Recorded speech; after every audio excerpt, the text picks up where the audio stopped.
días, buenas tardes. Les pido por favor una hora y 20 de atención.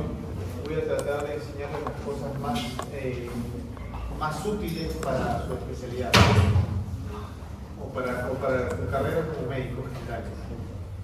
Suelo tener mal humor, ¿ok? Soy una persona que estoy tranquilo, pero me pongo de mal humor, me irrito rápido cuando las cosas no son. Entonces, las clases, si yo vengo acá es para hablar, tratar de enseñarles un poquito. Así que lo único que pido de respeto es que atiendan. No me gusta, y me doy cuenta acá, lastimosamente me doy cuenta rápidamente cuando alguien está hablando con alguien, se está bromeando, están conversando con alguien. Si veo eso, simplemente lo retiro y lo pongo como falta. ¿Ok? Así que les pido su atención. Es solamente 1 hora y 20. A ver, yo soy el doctor Ponce León, trabajo en el Hospital de Policía y en la Clínica El Golf. Supuestamente tengo médicos, alumnos en mi rotación, aunque no están acá presentes.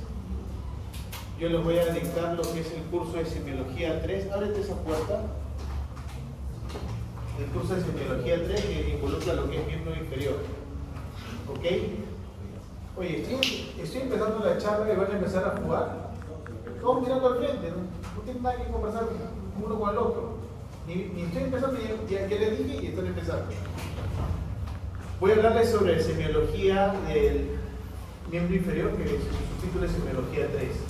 Vamos a hablar un poco de patologías de cadera, del muslo, de la rodilla.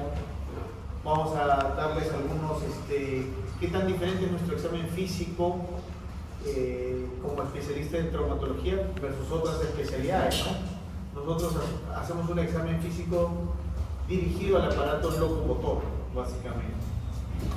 Entonces, dentro de lo que es el examen físico, de lo que es las extremidades inferiores en este caso, todo parte de la inspección, de la observación, de lo que nosotros como cirujanos, como alumnos, podemos mirar tan solamente desde el hecho cómo entra nuestro paciente, si nuestro paciente entra caminando, entra en silla de ruedas, si entra cojeando, si entra usando algún tipo de aparato que lo asista, ¿no? Entonces, desde ahí empieza nuestra observación, nuestra inspección. Obviamente después recostamos al paciente en la camilla y siempre para realizar una inspección o la demás parte del examen físico, lo importante es que, sobre todo en un médico que está empezando y en un alumno que está en formación, es hacer una evaluación comparativa, ¿no? Si viene un paciente con un dolor en la rodilla y dice que le duele, que se le hincha, entonces tenemos la otra, normalmente en la gran mayoría de casos la otra rodilla está sana, entonces nos sirve como parámetro. Entonces nuestro examen debe empezar evaluando al paciente recostado en una camilla, con un short o con una toalla tapado, y empezar primero por la extremidad sana, cosa que nosotros vamos a mirar primero la inspección, cuál es el eje de esa extremidad, si tiene alguna alteración en el eje comparado con la otra extremidad. Vamos a empezar a palpar, ¿qué podemos ver en la palpación? Tocar si hay aumentos de volumen o si hay zonas de dolor en algunas zonas de inserciones musculares o tendinosas, palpar si hay líquido en alguna articulación como en la rodilla. Empezar la movilidad. La movilidad empieza siempre, uno le dice al paciente, ok, recostá en la camilla, flexiona tu rodilla, a ver si lo vemos, el paciente puede flexionar la rodilla, primero activamente. Si el paciente dice no, me duele, ya viene después la evaluación, que el mismo cirujano coge la extremidad y hace la movilidad, y hace una movilidad pasiva, ¿no? Porque hay pacientes que pueden tener temor o dolor y no doblan la articulación, no por un problema de movimiento, sino simplemente por el temor. Y uno al hacer el movimiento pasivo ve que la rodilla sí completa el movimiento. ¿Okay? Mediciones, vamos a hablar de mediciones longitudinales de la extremidad, si hay algún acortamiento, o circunferenciales, ya vamos a ver para qué sirve cada una de estas. Y las maniobras especiales, ¿okay? Que vienen con nombre propio para cada articulación o segmento, ¿no? Pero la recomendación es que empiecen siempre con el paciente echado en una camilla, con las dos extremidades expuestas, y empiecen toda esta evaluación siempre en el lado sano. ¿Okay? Y esto es un poco lo que hemos visto, ¿no? ¿Qué podemos ver en la inspección? Si hay una alteración a la longitud de las extremidades, si hay algún acortamiento secuelar, alguna fractura o alguna secuela neurológica, deformidades, si es una deformidad de partes blandas o de parte ósea, En extremidades inferiores hay que ver mucho lo que es alteración en el alineamiento. Si la extremidad está alineada, o si hay una desviación en valgo o en paro, como vamos a ver. El trofismo muscular, por ejemplo, algo que yo les recomiendo en su práctica. De repente viene algún paciente con alguna ganancia secundaria y dice: me duele la rodilla, no camino, no apoyo, hace una semana me duele. De repente está buscando un descanso médico por alguna ganancia secundaria. Uno lo recuesta en la camilla y uno recuesta en la camilla y puede observar. ¿Qué observa? La masa muscular. Si yo veo que el trofismo muscular está igual que el otro lado, yo sé que ese paciente me está mintiendo. Él dice que le duele la rodilla, dice que no camina, pero la masa muscular nunca miente. Entonces, eso es algo que tienen que llevárselo para toda la vida, para su época de médico, ¿no? Si hay hipotrofia muscular, aunque yo sí le creo al paciente, sí, debe ser que el paciente no ha estado apoyando por dolor o en el postoperatorio. El paciente, todo paciente postoperado de extremidad inferior que no apoya, sea por cualquier patología, la masa muscular va a bajar. Y ojo, no solamente baja el cuádriceps, ¿no? Claro, es lo más visible que uno lo tiene al frente y dice: vamos a hacer terapia física para el cuádriceps, pero también baja la región glútea, la región de los isquiotibiales, la pantorrilla. Entonces, en realidad, toda la extremidad que no apoya, basta que cualquiera de ustedes por alguna condición física no apoye en 2 días, su masa muscular va a bajar, ¿ok? Y la actitud, hay que ver cómo el paciente viene. A veces hay pacientes que vienen, o vamos a ver un paciente con fractura de cadera. ¿Por qué el paciente con fractura de cadera viene así? ¿No? O por qué el paciente que viene con una luxación de hombro viene cogiéndose el hombro, por ejemplo, ¿no? Son posiciones o actitudes que a veces típicas que ya nos van encaminando hacia dónde va nuestro diagnóstico. Palpación, como yo dije, las cambios de la temperatura, aumentos de volumen, puntos dolorosos. Entonces, entrando ya un poquito de lleno, vamos a empezar primero con el segmento de la cadera. Algo que se tiene que llevar de concepto es que la cadera es una de las articulaciones más grandes del cuerpo. Y si se dan cuenta, el acetábulo, que es o el cótilo, que es toda esta estructura ósea, envuelve casi las 2/3 partes de la cabeza del fémur, ¿ok? O sea, hay un gran contacto hueso con hueso, una buena cobertura, muy diferente o todo lo contrario al hombro. El hombro, la glena, es como una copa de esto, los que juegan golf, ¿han visto golf? Esa plumilla es chiquita y viene toda la cabeza del húmero. Esa es la similitud, la pelota de golf. Esa es la similitud con el húmero. Pero en la cadera no, en la cadera es todo lo contrario, hay un gran contacto óseo. Y esto ya de por sí ya le da una estabilidad a la articulación. Y aparte de la coaptación ósea, hay estructuras ligamentarias, la cápsula y ligamentos, que más aún refuerzan. Entonces, para que, ya les voy adelantando, si les estoy diciendo que es una articulación grande, con buena cobertura ósea, con ligamentos, una articulación súper estable, cuando alguien les diga: viene un paciente con una luxación de cadera, uno ya tiene que pensar: tiene que haber habido un trauma de alta energía. ¿Qué mecanismo, qué fuerza debe haber tenido este accidente para que esta cabeza del fémur se salga de esa cobertura del acetábulo? ¿Ok? Obviamente hay estructuras o puntos de relieve como esta estructura acá que se llama el troquíter, el trocánter mayor, donde vamos a ver que se insertan varios grupos musculares. Y es importante que ustedes repasen todo lo que es la anatomía, los grupos musculares, las fuerzas, los vectores, porque eso les va a dar una explicación lógica de todo lo que pasa dentro de la fisiopatología de una enfermedad. Así como conocen la anatomía topográfica, deben de conocer la anatomía radiográfica, ¿no? Todos deberían llevarse de su rotación, reconocer una fractura, una luxación, qué cosa hay, una alteración. Por ejemplo, esto es una radiografía de la cadera. Acá vemos la cabeza del fémur, el acetábulo, vemos esa estructura acá que es grande, que es el cuello del fémur. Estas prominencias óseas, que no es que caprichosamente están formadas así, sino tiene esta forma porque ahí se insertan una gran cantidad de músculos y tendones que tienen funciones de darle movimiento a la cadera. Al igual, esta otra prominencia se llama el trocánter menor, donde también se insertan un grupo de músculos y tendones que ahora vamos a ver. Entonces, esto es una radiografía dentro de parámetros normales. Es un paciente debe ser de mediana edad. Ven esta zona blanca, estas son zonas de esclerosis subcondral que me indica algún grado de artrosis leve, propio probablemente de la edad de un paciente de mediana edad. ¿Okay? Después, todo esto es normal. ¿Por qué es importante que conozcan la topografía? Aunque esto ya lo van a llevar más en sus clases específicamente de fracturas de cadera, que imagino que tienen. Toda esta estructura que involucra la cabeza y el cuello están dentro de una estructura que se llama la cápsula. Todas las articulaciones, hasta la más pequeñita del dedo, tenemos una cápsula. Es un conjunto de tejidos que envuelve la articulación, la lubrica.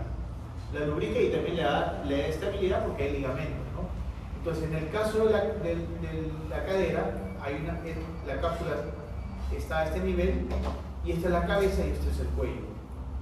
Hay una gran división cuando hablamos de fracturas de cadera. Lo primero que tienen que saber de una fractura de cadera es fracturas intracapsulares y fracturas extracapsulares. ¿Por qué les hacen esa división? No es un capricho, sino que las intracapsulares y las extracapsulares tienen pronóstico y tratamiento diferente.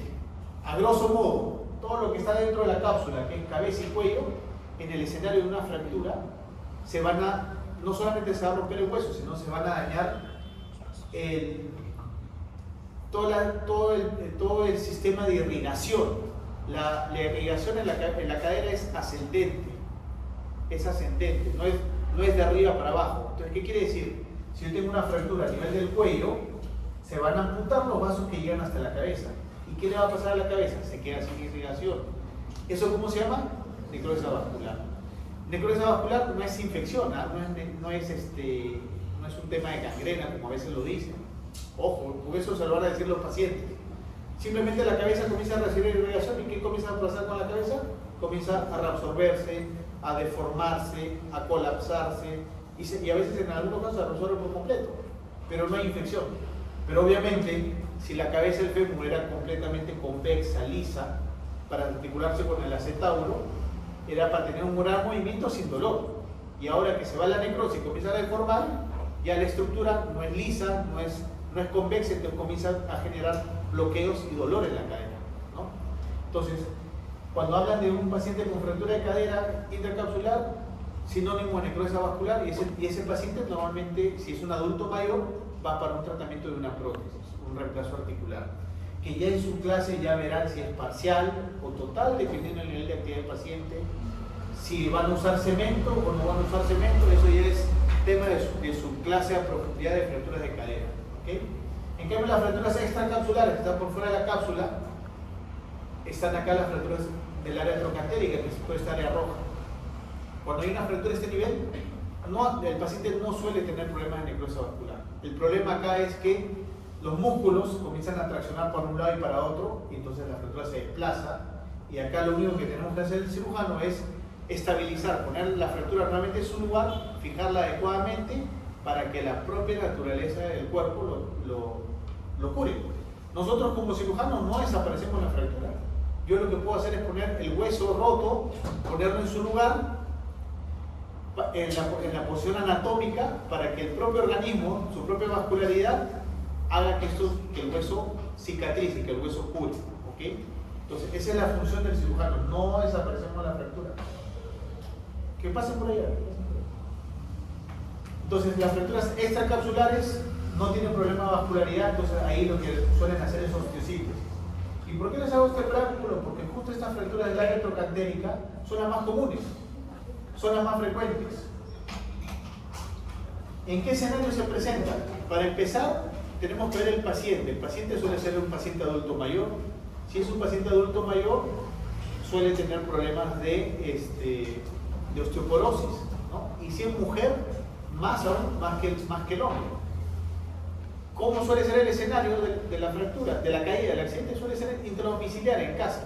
El paciente que se va a sentar en la silla, un adulto mayor no calcula bien, o se resbala de la silla o se resbala de la cama. O sea, es un trauma de baja energía. Eso es lo más frecuente.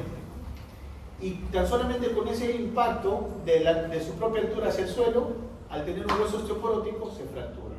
Y como ya les mencioné, la fractura más frecuente es la intertrocantérica.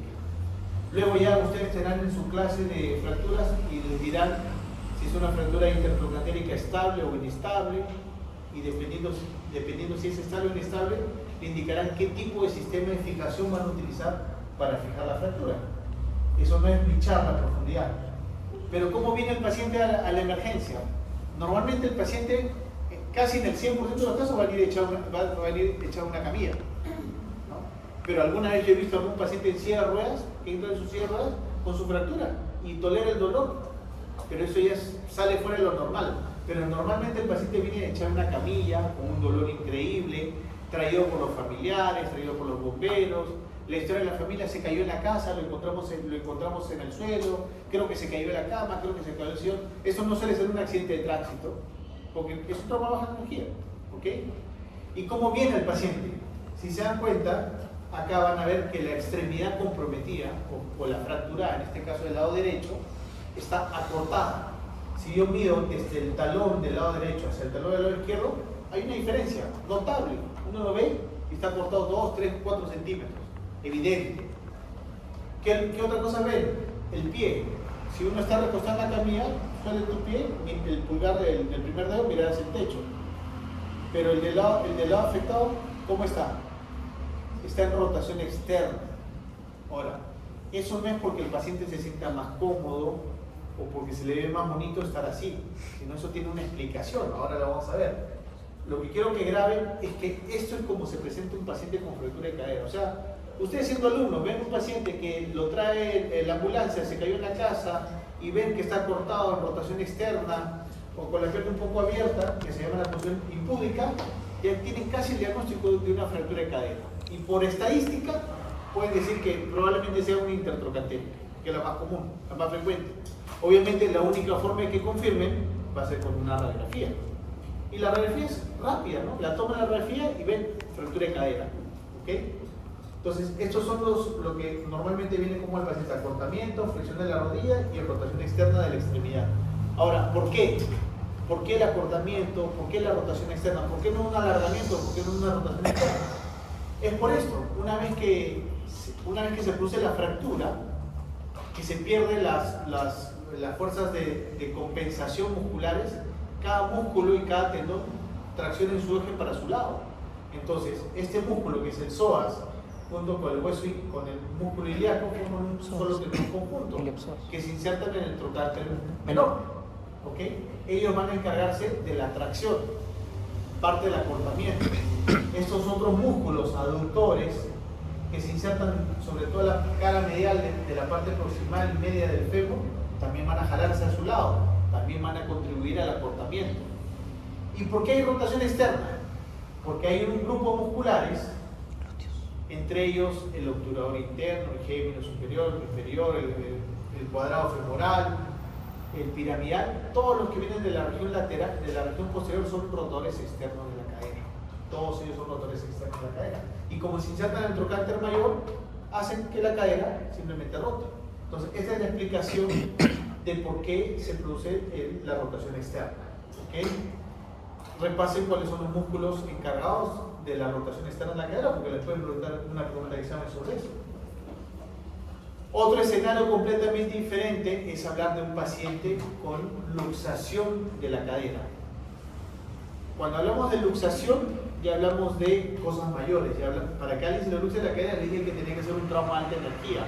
Entonces ya no es el paciente adulto mayor que se cayó de la cama o de la silla, y es el paciente joven que sufrió un accidente de tránsito, en el carro, en la moto, una caída de altura. Ya, eso es un paciente, es un trauma de alta energía. Entonces ahí ya estamos hablando de que ese tipo de trauma puede producir una luxación de la cadera. ¿Cuál es la luxación más frecuente? La luxación posterior. ¿Qué quiere decir? Que el fémur se va hacia atrás. El que se desplaza es el fémur. La cabeza del fémur se desplaza hacia atrás. Pero si yo les dije que casi las 2/3 partes de la cabeza del fémur están cubiertos por el acetábulo, ¿cómo hace para salirse? No solamente la fuerza, obviamente hay una fuerza, pero al salirse hacia atrás, rompe la pared posterior del acetábulo. O sea, lo luxa y fractura normalmente la ceja posterior del acetábulo. Hay raros casos en que se luxa sin fractura, pero lo más usual es que se luxe e involucre una fractura tanto del acetábulo del anillo anterior o posterior. Pero acá lo que quiero que se den como concepto es trauma de alta energía, pacientes jóvenes, accidentes de tránsito, caídas de altura, y la más frecuente es la luxación posterior. Y es una emergencia, una verdadera emergencia. Por ejemplo, de repente ustedes pensarán que el paciente que entra con fractura de cadera, el abuelito que se fractura, va a pasar a operarse inmediatamente. ¿No? Ese paciente va a entrar, se va a hospitalizar, va a hacer todos sus exámenes preoperatorios, sus riesgos cardiológicos.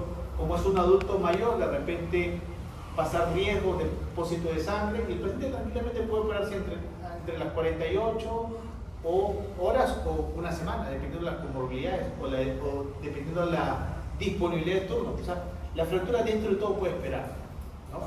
Pero una luxación no, porque en una luxación, al estar la cabeza fuera de su lugar, se generan muchas fuerzas de tensión alrededor de los paquetes vascular y alrededor del nervio, que si uno no lo reduce rápidamente y lo deja así con la cadera luxada, puede el paciente tener una necrosis vascular o puede tener un daño neurológico que después se vuelve irreversible.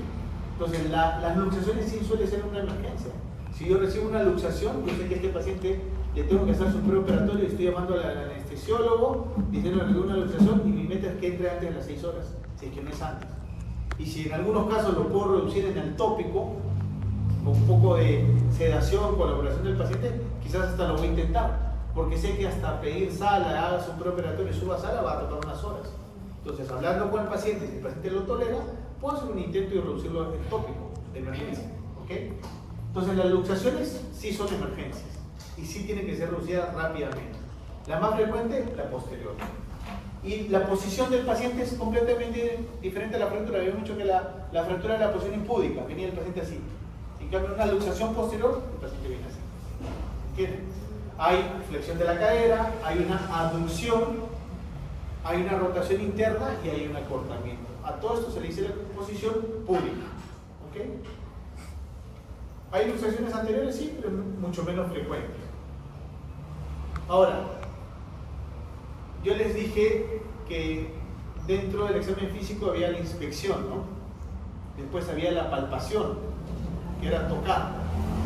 Si yo tengo un paciente que sé que ha tenido un evento traumático reciente o una fractura o sospecha de una fractura o una luxación, yo no le voy a estar tocando la cadera. Señor, ¿le duele? ¿Le duele? Obviamente el paciente está con un dolor terrible que no quiere ni que lo toque. Entonces, en el escenario de un trauma agudo, reciente, que puede ser una fractura o una luxación, yo siempre hago la inspección, su radiografía y medicación analgésica, ¿no? Ya no hago palpación, no voy a evaluarle, señora, a ver, vamos a mover su cadera, ¿cuánto lo mueve? Porque si tiene una fractura, yo sé que le va a hacer doler, ¿no? Más bien lo que uno busca es inmovilizar para que el paciente no se le mueva y no genere dolor. Entonces, en ese escenario solamente hacemos inspección y hacemos lo que es radiográfica, ¿ya? Pero en otros pacientes que vienen por dolores crónicos, por ejemplo, el abuelo de alguno de ustedes, que viene con algún dolor crónico en la cadera, que le viene molestando año tras año y que tiene una artrosis, ahí sí yo puedo hacer palpación, puedo tocar, a ver, tiene su artrosis, pero tiene una bursitis trocantérica, tiene una contractura del glúteo medio, tiene un dolor en esta zona inguinal. Entonces, ahí sí puedo, en dolores crónicos, en pacientes con patología crónica o que no sea aguda, yo sí puedo palpar y ver si hay algo más, ¿no? Palpar la zona trocantérica, palpar si hay irritación del nervio ciático. ¿Por qué? Porque a veces el dolor, el paciente dice que me duele la cadera, pero a veces la patología no está en la cadera. Puede ser una irritación del nervio ciático, puede tener una hernia inguinal que no la han diagnosticado y que simula que el dolor está ahí, pero el paciente dice me duele la cadera.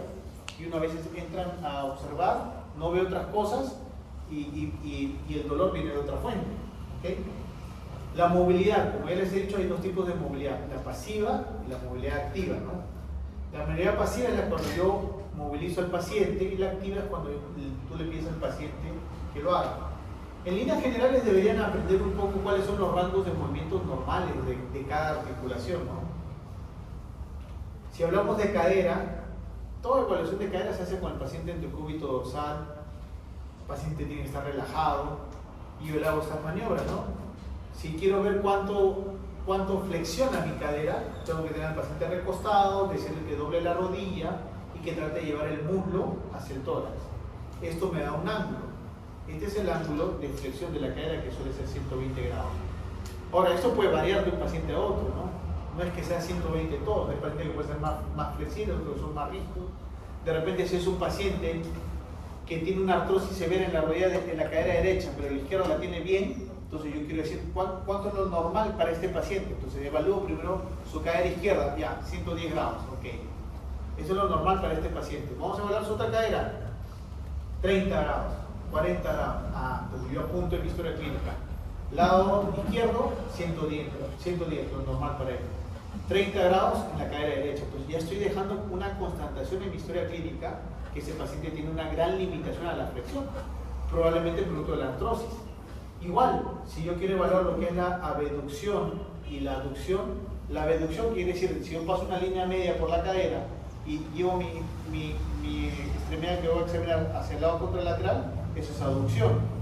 Y si lo llevo hacia afuera, es abducción, ¿no? Entonces la aducción puede ser en promedio 30 grados y la abducción 45 grados, ¿no? Algo que pierde mucho el paciente con artrosis de cadera es la rotación externa. El paciente con artrosis de cadera, si uno lo evalúa y quiere decirle que haga esta posición de 4, el paciente no la va a completar, ¿no? Obviamente hablando de una artrosis severa, ¿no? Entonces, lo que un paciente con artrosis o con alguna enfermedad degenerativa de la cadera lo que va perdiendo son rangos de movimiento, ¿no? Tanto activos como pasivos, ¿okay? Pero ojo, esto no hagan esta evaluación en un paciente con una luxación o con una fractura. Maniobras especiales. Dos maniobras que les voy a mostrar, ¿no? Para patología de cadera. Una maniobra es la de Lemur y la de Ortolani y Barlow, que la van a ver más a profundidad seguro cuando vean el tema de displasia de cadera en pacientes pediátricos. Tenemos al paciente A que está siendo examinado por el médico se para en la parte posterior, le dice al paciente que se apoye sobre el pie derecho y que el pie izquierdo lo flexione, lo levante. Lo normal es que si yo le pido a alguien que levante, que se apoye sobre el pie derecho y lo miro por atrás, es que la cadera del lado contralateral, la que está sin pisar, va a inclinarse un poco va a levantarse, como señala la flecha roja. ¿Okay?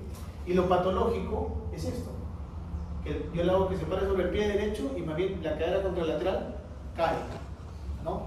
¿Esto qué me indica? Está sin el efecto de... Ya. Esto sería lo patológico. Este es el mismo paciente A. El mismo paciente A, ¿por qué la cadera del lado contralateral se levanta? ¿Por qué la hemipelis del lado contralateral se levanta? Porque el glúteo medio, que es uno de los principales músculos abductores de la cadera, o el principal abductor de la cadera, tiene la fuerza suficiente para levantarme la pelvis. Eso es lo normal en cualquiera de nosotros que no tenga ninguna patología. Pero si viene un paciente con un dolor crónico, con un antecedente, no sé, de una displasia de cadera crónica, o que un paciente que tenga un problema neurológico, una hernia, que ya tenga compromiso sensitivo y motor y esté generando una debilidad muscular que afecta al glúteo medio, si yo lo hago que se pare, va a ser como el paciente del B. La pelvis va a caer. Y si se dan cuenta, miren las fibras musculares, como las han dibujado, tortuosas, o sea, sin tensión. O sea, eso es algo que tienen que tener en cuenta cuando evalúen la maniobra de Trendelenburg, que es para evaluar el glúteo medio. Otro examen que pueden hacer en pacientes neonatos y que todo médico general, toda enfermera, todo pediatra o neonatólogo que atiende un parto, tiene que hacer esta evaluación en el mismo momento en que el paciente nace. Obviamente después de hacer toda su evaluación, lleva a la sala y le hace estas maniobras. Porque hay una enfermedad que pasa desapercibida, una enfermedad que es silente. El niño no llora, uno llora y uno puede tener la cadera luxada, un bebé, y llora, no necesariamente por eso, o de repente ni siquiera le duele, no lo podemos saber. Pero esta enfermedad puede generar secuelas a corto y mediano plazo. Entonces, si yo detecto oportunamente a un niño, un neonato, que tiene una enfermedad luxante de la cadera, que la cadera se le sale y se le entra con facilidad, tan solamente con una inmovilización, con un arnés especial o usando un pañal más bultoso, yo lo puedo inmovilizar. Como es un paciente neonato que no se mueve tanto, yo inmovilizo en una posición mientras pasan los días o las semanas y esa cadera va creciendo y va recobrando nuevamente la estabilidad. Pero si no lo detecto a tiempo, condeno a ese niño que pasa 1 mes, 2 meses, 3 meses, ya está, aprende a caminar y está con una displasia de cadera. Y eso ya le condiciona que tenga que tener una cirugía, ¿no? Cirugía que no necesariamente lo va a recuperar del todo. Entonces, todos tienen que aprender a hacer esta maniobra y hacer este despistaje para que cuando esté enfrente de un neonato, un neonato le hagan estas maniobras. Se llama la maniobra de Pablo y ortodoncia. Obviamente también hay exámenes radiográficos, hay ecografías que tienen mucha sensibilidad y especificidad para evaluar a la cadera, pero esto ya lo va a ver el médico especialista. Lo que el médico general o el pediatra tiene que ver es el examen físico. Está, bueno, como está grabado acá, no está con ya tiene todas las flechas hechas, ¿no? Empezamos con la aducción. El paciente está recostado en la camilla, este es el cúbito dorsal. Si el paciente está echado frente a nosotros cogemos con las 2 manos los muslos y tiene los 2 muslos pegados, que es la posición normal. Si el paciente tiene una enfermedad luxante de cadera, ¿esta cadera cómo está? La cabeza del fémur está por fuera del acetábulo, se está luxado. Entonces yo parto de esta posición y si yo le hago esta maniobra de abrir las piernas, hago la abducción, ¿qué pasa con la cabeza del fémur? Entra en su lugar. La maniobra consiste en hacer abducción y aducción, y consiste en que indirectamente la cabeza entra y sale de su lugar, entra y sale de su lugar. O sea, nos indica que hay una inestabilidad. Y la maniobra de Pablo parte de acá, de lo que le dejamos abducido, reducido. Yo otra vez cierro las piernas y ¿qué hago? Lo luxo otra vez. Entonces, en cada una de estas posiciones en que yo abduzco y aduzco o reduzco o luxo la cadera, va a sonar como un crujido, un clic. Y eso me indica, o un chasquido, eso me indica que la cadera está teniendo un problema de inestabilidad. Obviamente de ahí yo como el pediatra ya no va a hacer nada más, me lo deriva con el ortopedista infantil que se encargará de hacerle todos los exámenes de la radiografía, la ecografía, validar el diagnóstico y decir cuál es el tratamiento a seguir, ¿okay? Miren qué puede pasar, como les dije, si ustedes no diagnostican, este es un niño de 7 años, miren cómo está el acetábulo, cómo lo ven acá, es como un techo, ¿lo ven? El acetábulo es un techo, y en ese techo, ¿quién está contenido? La cabeza del fémur. Eso no es normal. En cambio, un paciente con displasia de cadera, que la cabeza del fémur ha estado fuera de su lugar por mucho tiempo, al no tener este contacto, la cabeza está por acá del fémur, al no tener este contacto, ¿qué pasa con el acetábulo mientras el paciente va creciendo? Se va verticalizando. Y miren cómo tiene este acetábulo, verticalizado. ¿Me entienden? Entonces, la única forma de poder tratar a este paciente a esa edad es hacer una cirugía que consiste en hacer osteotomías, cortar este acetábulo para de lo que está vertical volverlo otra vez horizontal y recolocar la cabeza dentro. Eso ya es un tratamiento quirúrgico mayor. Entonces, si uno detecta al paciente a tiempo, le vamos a evitar a un paciente todo esto, ¿no? Y miren el otro caso a la izquierda, es un paciente ya mayor de 30 años que a toda la vida vive con la cabeza, con una displasia de cadera y con la cabeza del fémur fuera de su lugar, ¿no? No es aquel choquito, no es el que baila de alguna manera especial, tenía una displasia y nadie le ha diagnosticado, ¿no? Obviamente la única solución de esto también es quirúrgico, y en un paciente mayor y estamos hablando de una prótesis, ¿no? Pero tratar de volver a colocar esa cabeza del fémur otra vez en su lugar, después de tantos años que ha estado acomodado en otro lugar, después de tanta tensión muscular que ha estado acostumbrado, es complicado. Ya involucra cirugías grandes, mayores, ¿no? Entonces, ese es el tema con la displasia de cadera. ¿Algún problema, alguna pregunta, duda con respecto al tema de cadera? ¿En la displasia de cadera la vascularización se ve afectada? No, no se ve afectada. No se ve afectada porque digamos, los tejidos son un poco más laxos, más flexibles. No hay ese problema de urgencia, pero sí va a traerte una secuela mecánica. Vamos a hablar de otro segmento, que es, ya hemos hablado, entonces ya saben lo que es fracturas en adultos mayores, las intertrocantóricas que son las más frecuentes, trauma de baja energía, accidente domiciliario. Lo otro es las luxaciones, que lo más frecuente son las luxaciones posteriores, suelen pasar en gente más joven, en accidentes de alta energía como caídas de altura, accidentes de tránsito, ¿ok? Ahora vamos a hablar del problema de la rodilla. La rodilla también tiene... Dime. Doctor, una consulta. En el caso de los adultos mayores, la fractura más frecuente está en interrogante. Sí. Pero si en todo caso se trata de una fractura intravascular, ¿vas a hacer una emergencia? Tampoco. Ninguna de las fracturas tiene que ser una emergencia real que tenga que ser atendida en el día. Aunque esté comprometida la implicación de que estamos hablando de... Es que si ya está comprometida, ya sabemos que le vamos a poner una prótesis. Ahora, te puedo poner otro ejemplo. Por ejemplo, ¿cuántos años tienes? Flaco. 22. 22. Digamos que está, no sé, pues, montando un caballo o tiene un accidente de tránsito. 22 años. Se fractura la cadera. Fractura del cuello.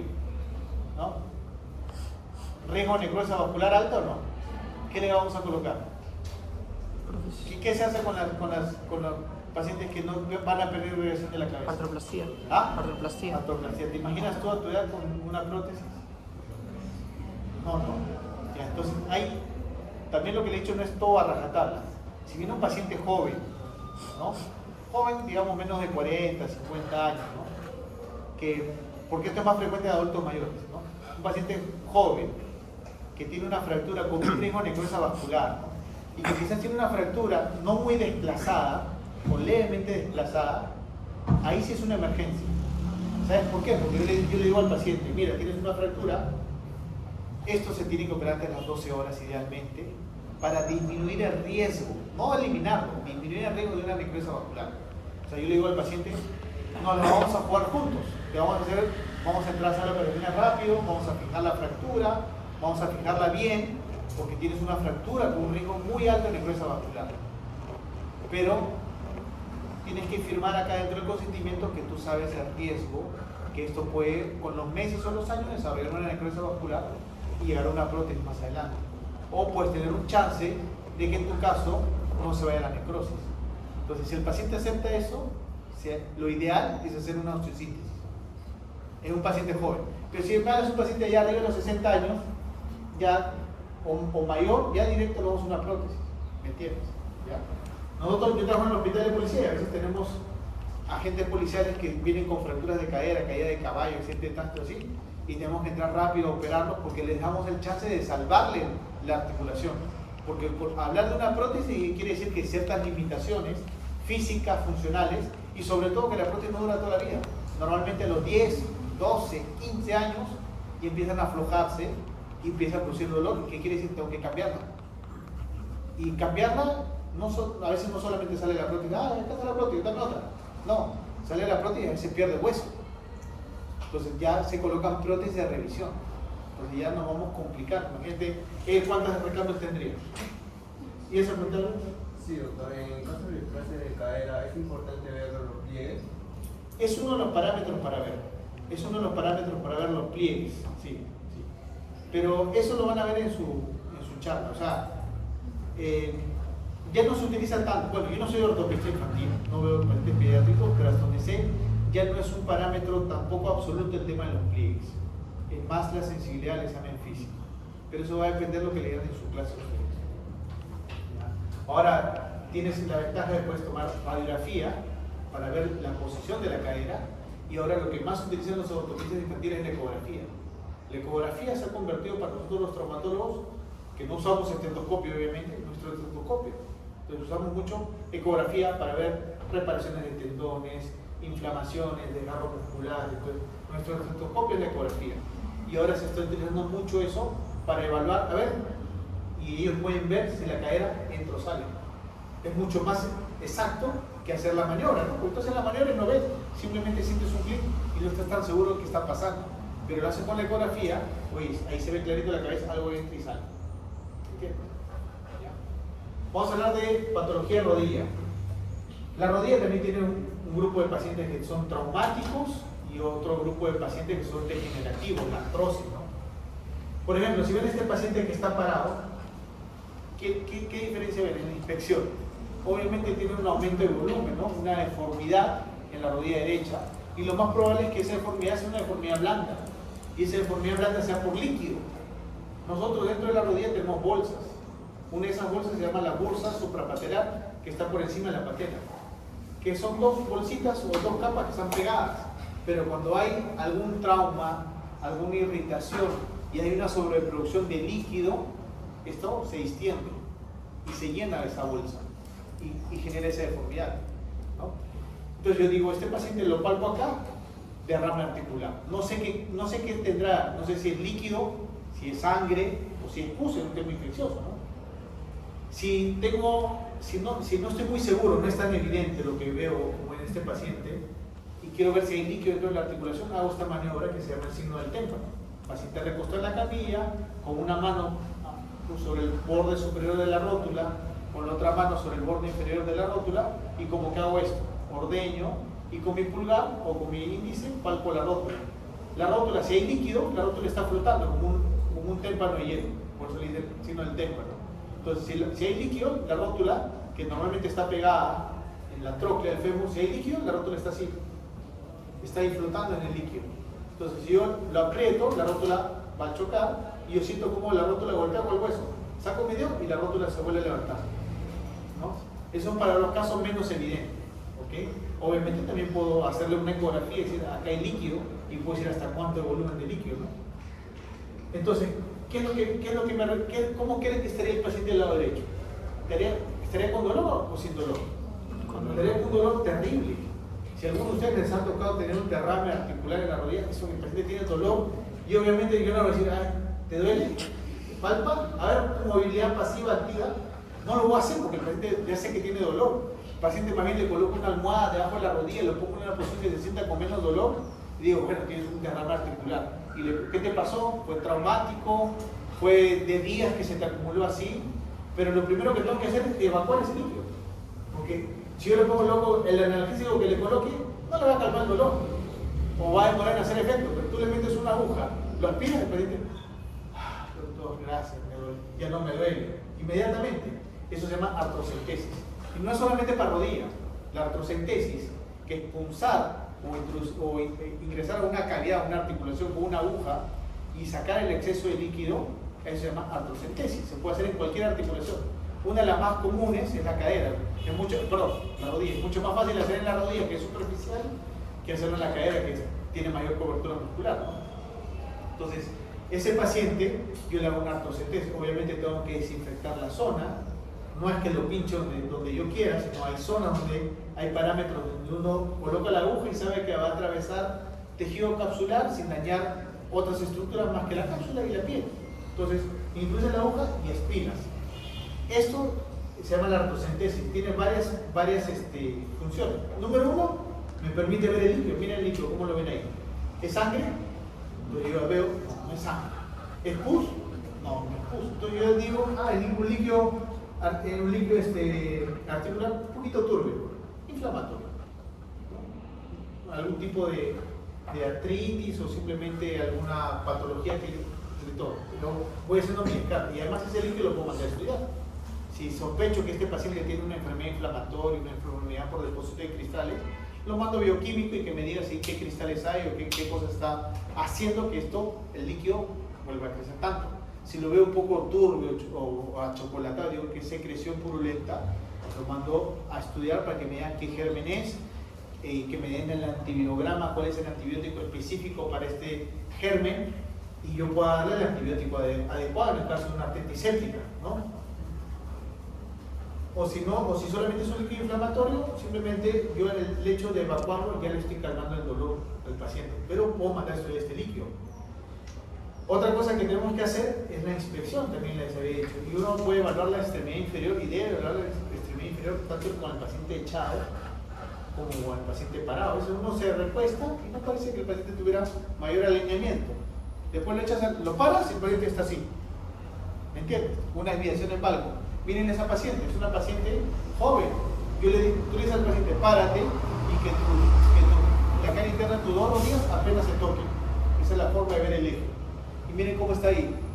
Se tocan, pero las piernas se van hacia afuera.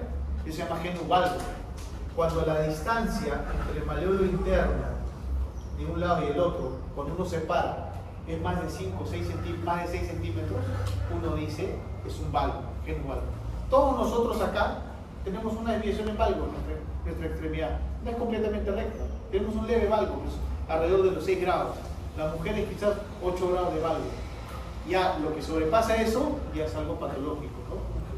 Un genu valgo mayor. Esta paciente debe tener tranquilamente un genu valgo de 20, 30 grados, ¿no? Y yo lo puedo ver con la inspección, pero si yo lo quiero medir milimétricamente, medir en ángulo, si voy a hacer alguna corrección quirúrgica y quiero saber cuántos grados voy a corregir, como parte de mi protocolo de tratamiento preoperatorio le pido este examen que se llama teleradiografía o radiografía panorámica, que si se dan cuenta es como una radiografía en miniatura que va desde la pelvis hasta el pie, hasta el pie, o sea el paciente está parado. Entonces yo ahí puedo hacer en una sola imagen, puedo medir el eje de mi fémur, el eje de mi tibia o el eje mecánico de toda la extremidad. Y ahí voy viendo dónde se ha generado la deformidad, cuántos grados de valgo tiene y cuánto tengo que corregirlo en el tema de una planificación operatoria. ¿Okay? Entonces, eso se llama teleradiografía o radiografía panorámica de miembros inferiores. Se utiliza mucho. La rodilla también tiene rangos de movimiento, ¿no? Cuando el paciente extiende la rodilla por completo, ¿cuántos grados de extensión tiene? ¿Yo cuántos grados de extensión tengo ahí? 180. ¿Ah? 0. Cero, porque a veces dicen 180, no, cero. Cuando el paciente tiene, yo por ejemplo tengo 0 grados de extensión, ¿ok? Pero de repente yo examino a alguien y la rodilla se extiende un poco más, 110, 10, 20 grados más. Hay personas que son más laxos. Es más frecuente en mujeres, ¿eh? No es que tenga nada contra la mujer, pero estadísticamente es más frecuente que la mujer es más laxa. Entonces puede tener un genu, una hiperextensión y por ende un genu recurvado, ¿ok? La flexión de la rodilla normalmente entre 120 y 140 grados, depende de cada paciente. Yo les había hablado de mediciones, ¿no? Ya habíamos hablado de la medición longitudinal con la teleradiografía. Esa misma teleradiografía también puedo utilizarlo de repente para que sepan, todos los que están acá deben de tener algún acortamiento, una pierna más corta que la otra. Y es lo normal, ¿eh? Hasta 8 milímetros, 10 milímetros es tolerable, ni yo mismo sé si tengo algún acortamiento. Y es lo normal y no afecta biomecánicamente nada. Pero ya cuando hay un acortamiento más de 1 centímetro, eso ya puede generar una sobrecarga sobre las articulaciones o sobre la columna, o a veces es fuente de dolor de un paciente con un dolor crónico en la extremidad y nunca lo supo y tenía un acortamiento mayor. ¿Okay? Lo podemos medir, como ven acá, con 1 centímetro, con los relieves óseos, pero no es tan exacto a que si yo cogiera la teleradiografía y lo mido con esta regla, ¿no? Mucho más exacto. Yo les hablé del ejemplo del paciente, el simulador, el que me dice que no le duele la rodilla, que necesita más descanso médico. De hecho, en la camilla veo la masa muscular es igual. ¿Cómo lo cuantifico? ¿Simplemente a la vista? No. Utilizo la medición con 1 centímetro circunferencial, ¿no? Circunferencial. Tu compañera no se está muy concentrada y atendiendo todo, que se está yendo para adelante y se está sonriendo. Lleva 20 minutos ahí. Estás focalizando todo, interiorizando. Okay. Entonces, con el centímetro yo puedo medir, o por ejemplo, un paciente postoperado. ¿Qué le dije al paciente postoperado? ¿Le baja la masa muscular o no? ¿Cómo yo monitorizo si el paciente se está recuperando la masa muscular? Con lo mismo. Oye, ¿sabes qué? Bajar la masa muscular, acá vamos a hacer una medición a nivel del muslo, a nivel de la pantorrilla, y eso se va cuantificando mes a mes o en cada consulta, y voy monitorizando numéricamente, cuantitativamente, si el paciente se va recuperando o no. ¿Entiendes? Entonces, para eso sirven las mediciones. Entrando ya a maniobras especiales en temas de rodilla, todos han escuchado lesiones de menisco, lesiones de ligamento, el ligamento cruzado anterior, ¿no? La idea o el tabú que el ligamento cruzado anterior solamente se rompe en deportista. O sea, el ligamento cruzado anterior puede romperse en un paciente que nunca jugó nada, ni canicas, y se cayó de la escalera, ¿no? O tuvo un accidente de carro, no lo sé. Entonces, el ligamento cruzado anterior es uno de los ligamentos más potentes dentro de la rodilla y su principal función es si esta es la rodilla, este es el fémur, estos son los cóndilos femorales, y acá está el platillo tibial. La idea es que la tibia no se te vaya hacia adelante. Entonces, ¿quién lo estabiliza hacia adelante? El cruzado anterior. Si tiene un cruzado anterior competente, no se va a desplazar. Y si tiene roto el cruzado posterior, ¿qué va a pasar? La tibia se desplaza hacia posterior. Ojo, ninguna de nuestras rodillas es constreñida. Si ustedes se dan cuenta, la rodilla es, cóndilos femorales son convexos y el platillo tibial son planos o ligeramente cóncavos, ¿no? Entonces, no es una estructura completamente constreñida. ¿Qué quiere decir? Que yo puedo evaluar a él y puedo encontrarle un poquito de cajón anterior, pero para eso tengo que compararlo con la extremidad, con la otra extremidad.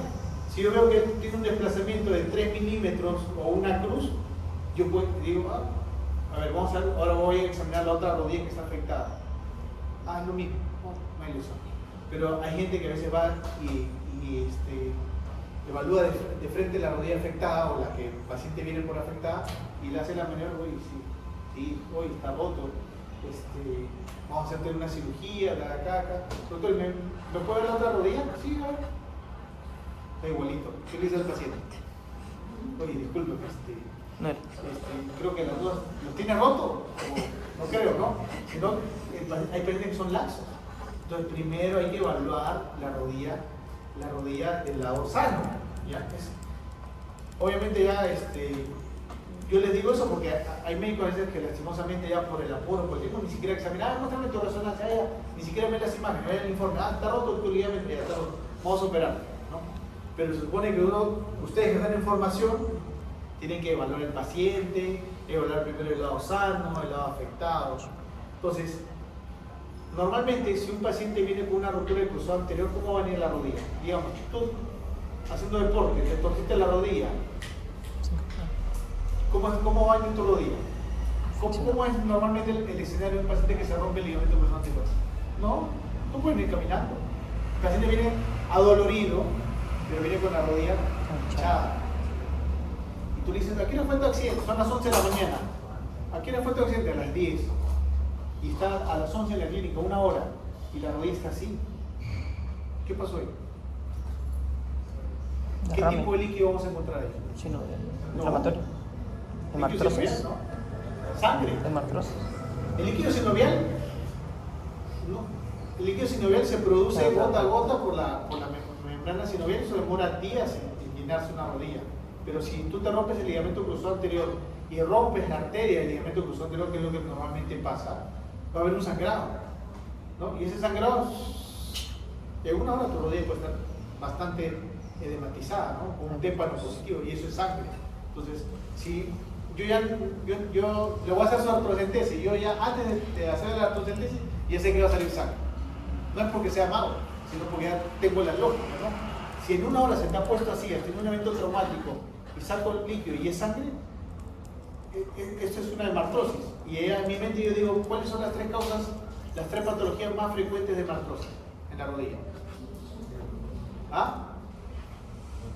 Uno es la ruptura del ligamento cruzado anterior, un desgarro del menisco grande, no todos los meniscos que se desgarran hacen hemartrosis, solamente los desgarros que están en la periferia, en la zona roja, donde hay vasos sanguíneos. Cuando se rompe ese nivel, se rompe el menisco y se rompe el vaso y comienza a sangrar, también puede generar hemartrosis. Algunas fracturas ocultas, como las fracturas condrales o osteocondrales, que no son evidentes en una radiografía a veces, también es una causa de hemartrosis. Entonces yo todavía no le he tomado ni siquiera examen, o le tomé un examen y veo todo normal, ya no hay fractura, le saco la sangre y veo que es una hemartrosis. Digo, okay, esto probablemente sea una lesión del menisco o una lesión del cruzado anterior. Normalmente el paciente viene adolorido, es difícil que en la emergencia yo le pueda hacer maniobras de evaluación de la rodilla, porque el paciente tan solamente le quita el líquido y ya le alivió, pero el paciente no quiere que le toque, ¿no? Entonces, estas maniobras normalmente no las hacemos en la emergencia, las hacemos días después, cuando el paciente va a la consulta, ya el paciente con un ligamento cruzado anterior roto puede estar caminando a la consulta ya después de una semana y dice, doctor, me ha bajado la rodilla un montón, ya no me duele, creo que no he tenido nada. Eso pasa, ¿no? ¿Por qué? Porque una vez que pasa el trauma agudo, el sangrado, baja la inflamación, el paciente no le duele. Pero cuando le examinas la rodilla, vas a encontrar la inestabilidad.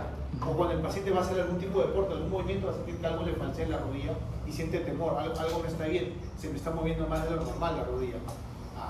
¿Entiendes? Entonces, esa es la ruptura del ligamento cruzado anterior. ¿Cómo lo evaluamos? Vimos acá esta maniobra que es la del cajón anterior, y si se dan cuenta, hay que estabilizar el dorso del pie del paciente. A veces el examinador se puede sentar ahí en el dorso del pie. Le dices al paciente que esté relajado, tranquilo, que no te contraiga el músculo, pues no te va a engañar. Abrazas con tus dos manos la parte más proximal de la tibia y comienzas a hacer este movimiento. No, hay algunos médicos que yo veo que examinan así, no. Tú lo tienes relajado, por favor, relaje la musculatura, le golpeas el muslo, relaje, y haces esta maniobra. Y si ves que la tibia se desplaza, estás casi en el diagnóstico de una ruptura de cruzado anterior. Dices cajón anterior positivo. Pero si el paciente no te dobla la rodilla 90 grados, no te lo permite porque todavía le duele, está dolorido, o te contrae mucho el músculo, haces otra maniobra, que es muy parecida pero en 30 grados de flexión, entre 20 y 30 grados de flexión, que se llama la maniobra LAC. Con una mano fijas el muslo, la fijas ahí, y con la otra mano, en la parte proximal de la tibia, haces esto, con la rodilla en 20 y 30 grados. Si se va hacia adelante la tibia, yo digo, LAC más posible, lesión del ligamento cruzado anterior. Otro de los ligamentos frecuentes que se lesionan, uy, acá va a poder correr los videos. No, porque es PDF.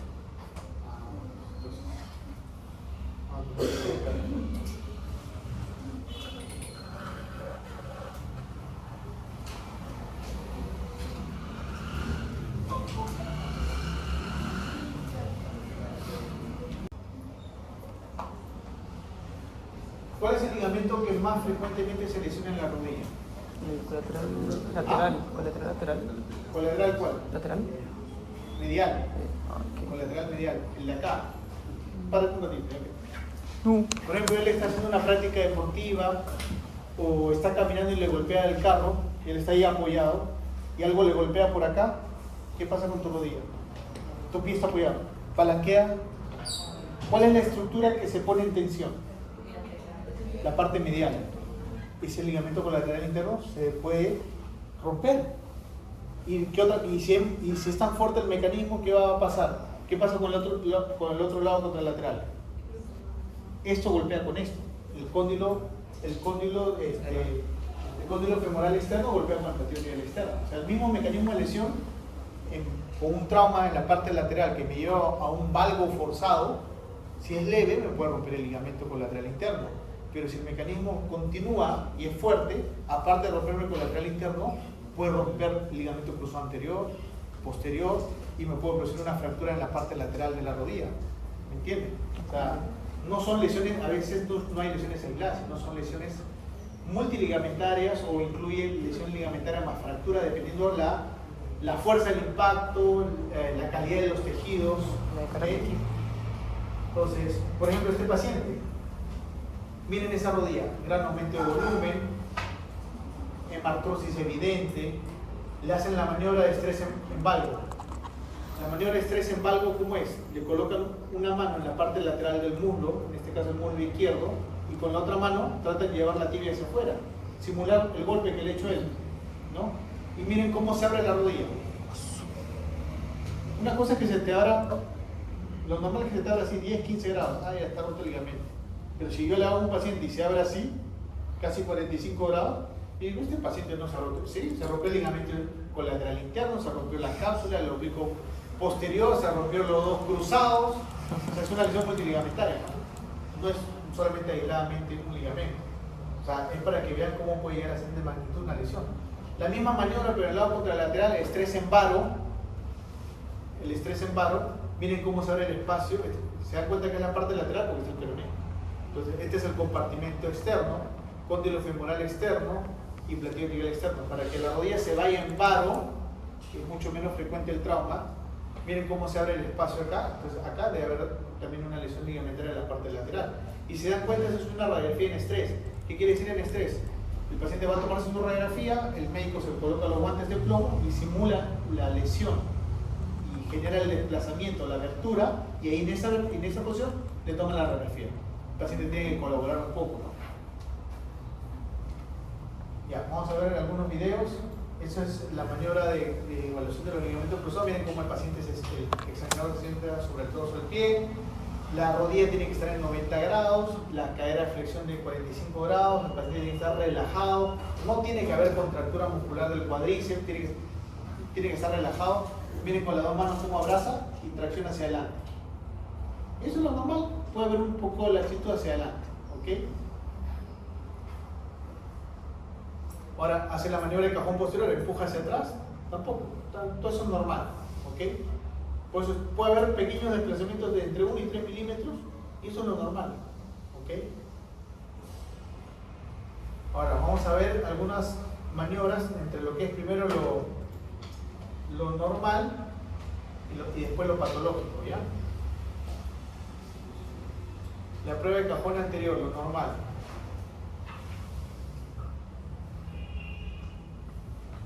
Él está yendo hacia, ahora miren lo patológico. Prueba de cajón anterior positivo. Miren cómo la tibia se desplaza hacia adelante, ¿ven? ¿Ves? Cajón anterior positivo, ¿verdad? Cajón posterior positivo, esto es evidente, miren. Empuja la tibia hacia atrás, mira. ¿No? Terrible la maniobra del asma, que elige 30 grados. Con una mano examina el muslo, la fijan y con la otra mano lleva la tibia hacia anterior. Bien. Puede haber un pequeño juego. Ahora miren cómo es el desplazamiento.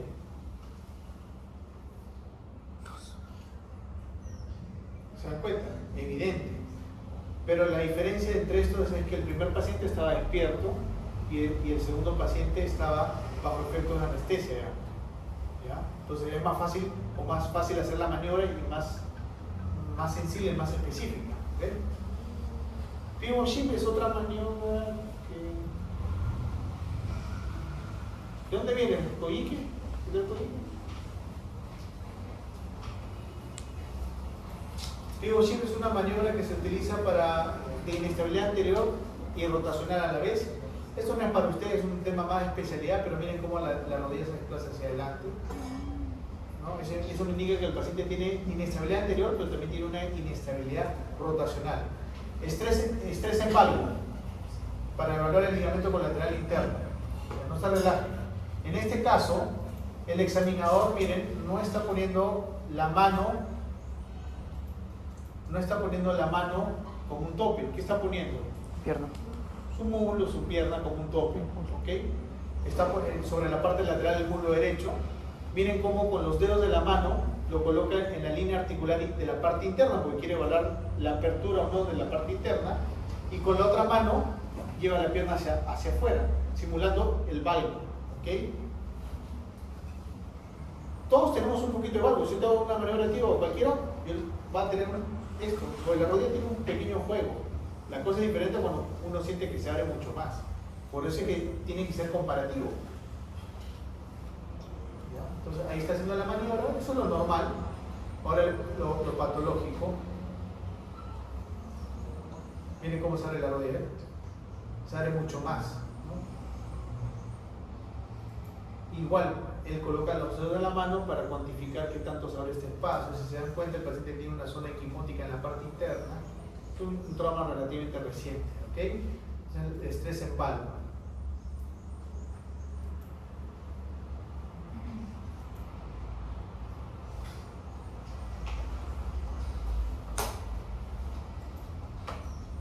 Lo mismo para evaluar el ligamento colateral externo, que es la misma maniobra, pero todo lo contrario, ya no es en valgo, sino estrés en valgo.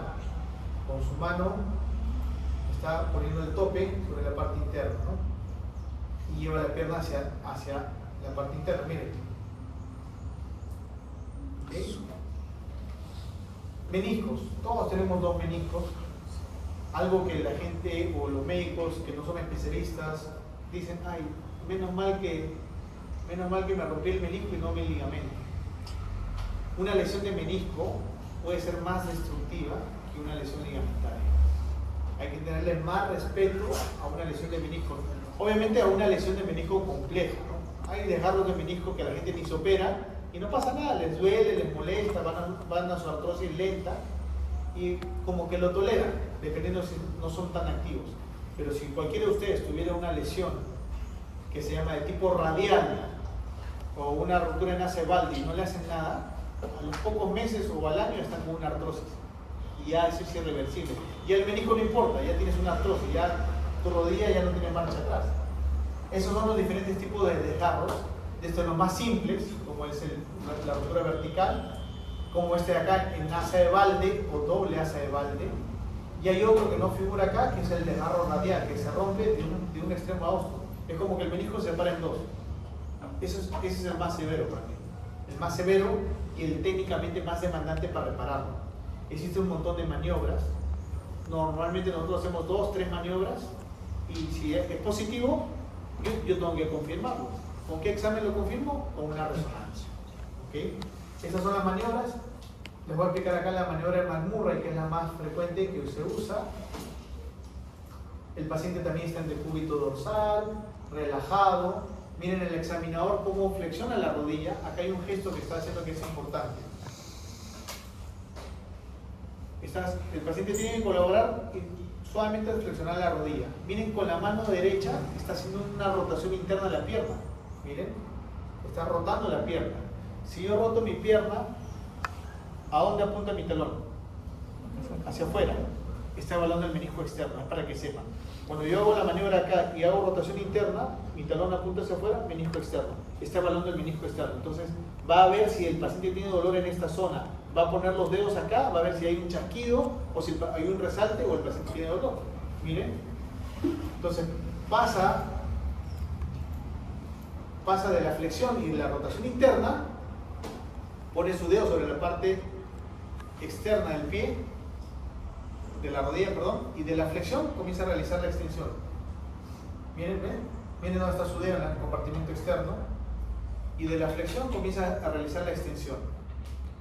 Y lo repite varias veces.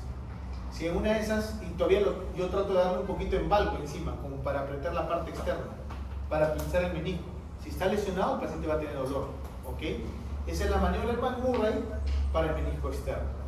La misma maniobra, pero haciendo todo lo contrario, es para evaluar el menisco interno. Ahorita lo va a hacer. Ahora, flexiona la rodilla, ya no hace rotación interna, ahora hace con la mano rotación externa. Yo al hacer rotación externa, dando en punta a mi talón, la parte interna. Está evaluando el lado interno. Miren cómo colocan los dedos en la línea articular interna y comienza a hacer la maniobra de flexión y extensión. Si el paciente tiene resalte, dolor, ya estoy frente a una lesión de menisco. Y lo confirmo con un tratamiento, con una resonancia, que es el examen más sensible, más específico para evaluar una lesión meniscal. Eso no lo puedo ver con ecografía, no lo puedo ver con resonancia, ¿no? Y dentro de las opciones del tratamiento, dependiendo de lo que tenga el paciente, ahí tenemos un desgarro casi radial incompleto. Miren cómo está separado el menisco. Cuando el menisco se desgarra en una zona donde no hay vasos sanguíneos, miren, no sangra. Cuando hay una ruptura de ese nivel, lo único que queda es hacer un recorte, una menisectomía parcial. Pero cuando el desgarro está involucrando una zona que sí hay vasos sanguíneos o sí tiene capacidad de cicatrización, yo lo suturo, tengo que coserlo, porque mientras más preservo el menisco, más amortiguación. Es como el amortiguador de un carro. Si yo mantengo mi menisco completo, voy a tener mi rodilla protegida. Y ahí utilizamos esos dispositivos que se utilizan para suturar el menisco. Es un dispositivo especial que empuja unos botones y un hilo que está conectado uno con el otro. Y miren, yo ni siquiera tengo que hacer un nudo manual, simplemente comienzo a jalar y miren cómo el nudo se hizo acá y se reparó. ¿Me entienden? ¿Okay? En tobillo, ya vamos acabando. En tobillo, repasen las estructuras ligamentarias, la parte ósea. Esto evidentemente es una luxofractura compleja de tobillo, resuelta quirúrgicamente. ¿Qué les pueden preguntar y qué deben de saber? ¿Cuáles son los huesos del tarso? ¿No? Lo mínimo, ¿no? ¿Quiénes forman la columna lateral? Ahí está. ¿Quiénes forman la columna medial? Hay articulaciones que tienen nombre propio, como la articulación del Linz-Frank. Las fracturas o las luxofracturas del Linz-Frank pueden ser tan sutiles que a veces no se ven en la radiografía. Si uno no la conoce, no la sospecha, no sabe cómo es la forma de presentación, se han visto problemas médico-legales mucho en esta pequeña lesión que pasa desapercibida y el paciente continúa con dolor y después termina con una artrosis. La otra articulación, la articulación de Chopin, que tiene nombre propio. El tobillo también tiene un rango de movimiento en dorsiflexión o extensión y flexión plantar o flexión. ¿Okay? Esos son los rangos de movimiento. Todos han escuchado de esguince, ¿no? Y a veces uno lo relaciona al esguince que solamente es en el tobillo. El esguince puede ser esguince del dedo, esguince del hombro. Pero ¿cuál es el mecanismo de lesión más frecuente en el trauma en el tobillo? Inversión. Inversión forzada. Entonces yo estoy descuidado, ¿no? Pisé mal y el pie se me va en esta posición. Es mucho menos frecuente que haga una inversión, ¿no? O por un trauma, un deporte, normalmente es la inversión. Y si el pie se me va hacia adentro, ¿qué estructura se está tensando? ¿Qué estructuras? ¿Medial o lateral? Lateral. Lateral, ¿no? Al igual que el valgo, ¿no? Perdón, al igual que un varo forzado en la rodilla. Entonces, ¿cuáles son las estructuras? Tienen que saber qué estructuras hay en la parte lateral del tobillo. Los ligamentos peroneo, astragalino. El anterior, el posterior y el peroneo calcáneo. ¿Ok? De ellos, ¿cuáles se lesionan más? El astragalino anterior. Es el más frecuente, porque es el más débil, el menos resistente, o es el primero que actúa para evitar la torsión. Es el que paga el pato. Pero puede haber lesiones tan potentes o tan severas que te pueden romper los 3 ligamentos, o te pueden romper uno parcial, el otro total, o los 3 totales. Entonces, la única forma de corroborar eso, ¿cómo sería? O sea, yo puedo evaluar y digo, tienes un esguince, sí, está inestable, hay laxitud, hay dolor, tienes un esguince de segundo, tercer grado probablemente, pero yo no puedo decirle, sí, por clínica, tienes del peroneo astragalino anterior, tienes segundo grado, y el peroneo calcáneo parece un tercer grado, no se puede. Entonces, para eso está un examen de imágenes. Y el más sensible, acá sería una resonancia. ¿Okay? Ahí vimos el mecanismo de inversión forzada, ¿no? Cómo viene el paciente con gran aumento de volumen, zona equimótica. Ojo, el mismo mecanismo de inversión en un paciente mayor ya a veces no produce lesión ligamentaria, no produce fractura de peroneo. El mismo mecanismo de lesión puede fracturarme también el peroneo. ¿Okay? El examen físico va a involucrar pues, palpar cualquier relieve alrededor de la zona del manular externa, si el recorrido de un ligamento o del otro, ¿no? Entonces yo puedo palpar el recorrido del ligamento peroneo astragalino anterior, el posterior, hacer maniobras de cajón también que hay para el tobillo o estrés en varo, para evaluar cuál de esos 3 ligamentos puede haberse lesionado. ¿Okay? Acá tenemos los 3 ligamentos de la parte lateral.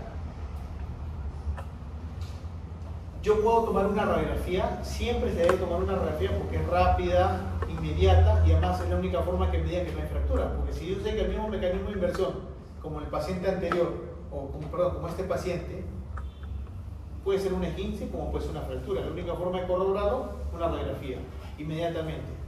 Le tomo la radiografía y veo que no hay fractura, digo, ok, no hay fractura. ¿Qué es lo que tiene entonces? Una lesión ligamentaria. Y si yo quiero corroborar qué tipo de lesión ligamentaria específicamente es, una resonancia. También se puede utilizar una ecografía, hay gente que lo utiliza mucho, pero me parece que es un poco necesita mucha experiencia y un buen ecografista. En cambio, una resonancia te da una imagen en 3D, es mucho más específica. Los esguinces se clasifican desde el primer grado hasta el tercer grado. Primer grado, simplemente una distensión, pequeñas lesiones microscópicas. El paciente puede tener algo de edema, algo de dolor y hasta puede tolerar el apoyo en la marcha. El grado 2 involucra un desgarro parcial de las fibras del ligamento. Por ende, se sobreentiende que debería haber más aumento de volumen, más dolor y quizás alguna intolerancia para apoyar o pisar. Y el grado 3 puede tener más aumento de volumen, pero sobre todo, cuando uno evalúa, va a encontrar más laxitud, ¿no? Obviamente, esto es una clasificación que uno la puede hacer al examen físico, dar una clasificación, un diagnóstico preliminar, pero ya lo corroboras después con una resonancia, ¿no? Dependiendo si es un grado 1, puede ser un vendaje funcional, uso de una tobillera, restringir la actividad física unos pocos días, un poco de terapia inmediata y el paciente a las pocas semanas está haciendo su actividad completa. Pero si es un esguince de grado 2 o 3, dependiendo del tipo de paciente que yo tenga y dependiendo qué ligamentos se han lesionado, pásale a tu compañero, está quedando dormido ahí. Yo puedo utilizar o una bota acrílica o una bota de yeso, que es un sistema rígido que no me permite mover el pie y que no puedo pisar con eso, o si tengo los medios económicos, puedo utilizar una bota Walker, que tiene las mismas ventajas, pero te permite apoyar y te lo puedes retirar para el aseo y para hacer una terapia física rápida, precoz. En cambio, tratamiento de hospital público, normalmente son 2-3 semanas. El ligamento va a cicatrizar, pero se lleva por ende la hipotrofia muscular, la rigidez del tobillo, y eso es lo que más demora en recuperarse más que la propia lesión, ¿no? Pero haciendo una bota Walker y haciendo una buena terapia, acortamos mucho los procesos de recuperación. Tendón de Aquiles, una de las patologías más frecuentes.